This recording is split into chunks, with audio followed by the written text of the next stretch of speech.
आज जहां पर सारी दुनिया भयंकर बीमारियों से लड़ रही है, वहीं पर स्पेस ऑब्जर्वेटरी घर बैठे अनोखे अनोखे खोज कर रहे हैं।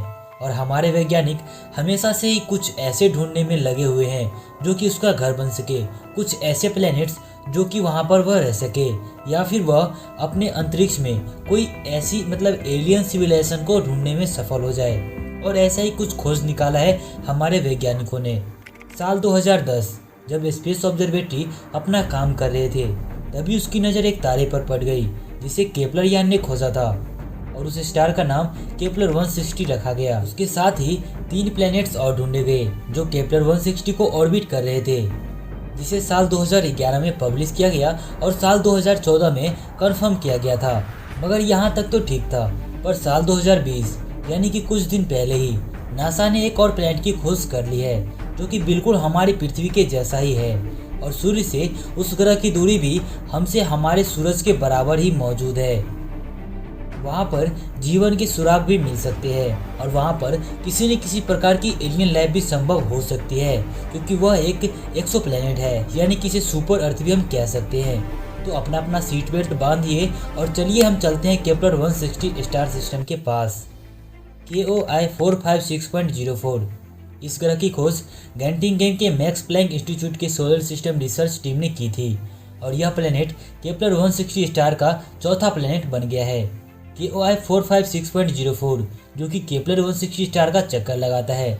दोनों की बीच की दूरी इतनी ही है जितनी कि हमसे हमारे सूरज की, या फिर आप ऐसे समझ सकते हैं कि सूरज से हमारी अर्थ की दूरी जितनी है, उसी तरह से केपलर 160 और KOI 456.04 प्लैनेट की है। KOI 456.04 हमारे अर्थ के कंपैरिजन में 2 गुना से थोड़ा छोटा है, या फिर इसे 1.5 गुना से थोड़ा ज़्यादा भी कह सकते हैं। और यह सोलर सिस्टम हमसे 3000 लाइट ईयर्स की दूरी पर स्थित है, जो कि लायरा कॉन्स्टेलेशन में मौजूद है। शोधकर्ताओं का मानना है कि ये प्लैनेट एक हैबिटल जोन के अंदर आती है। हैबिटल जोन यानी कि उसकी कक्षा ऐसी होनी चाहिए जहाँ पर तरल रूप में पानी मौजूद हो और वहाँ पर पर्याप्त ऊर्जा भी मौजूद हो, जैसे हमारी पृथ्वी के पास है।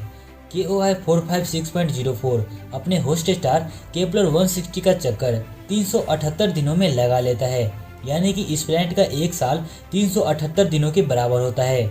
और ये प्लैनेट अब तक का खोजा गया पहला ऐसा प्लैनेट है जो कि हमारे पृथ्वी के एक साल ऑर्बिट के इतना नज़दीक है। केपलर 160 तारा दूसरे बाहरी ग्रहों के केंद्रीय तारों की तरह तो प्रकाश उत्सर्जित करता है, मगर इसके प्रकाश में इंफ्रारेड विकिरण भी आता है।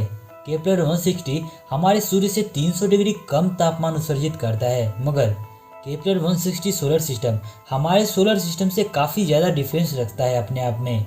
इस सोलर सिस्टम में एक प्लैनेट तो बिल्कुल हमारी पृथ्वी के जैसा है, मगर बाकी के प्लैनेट्स बहुत ही ज़्यादा मैसिव है, और एक तो हमारे सोलर सिस्टम के नेपच्यून जितना बड़ा है। और यहाँ पर यह भी संभावना हो सकती है कि KOI 456.04 बड़ी पृथ्वी न होकर एक छोटा नेपच्यून हो, मगर इसकी संभावना काफ़ी कम है। किसी भी प्लैनेट पर जीवन को पनपने के लिए पर्याप्त ऊर्जा, तरल पानी और उस प्लैनेट का हैबिटल जोन में रहना बहुत ही जरूरी होता है, तभी उस पर किसी तरह की लाइफ पनप सकती है। KOI 456.04 के पास तो हैबिटल जोन और पर्याप्त मात्रा में ऊर्जा भी मिलती है, मगर अभी तक इस पर तरल पानी के सबूत नहीं मिले हैं, बिकॉज हम उसे यहाँ से सिर्फ अभी देख सकते हैं, ऑब्जर्व कर सकते हैं।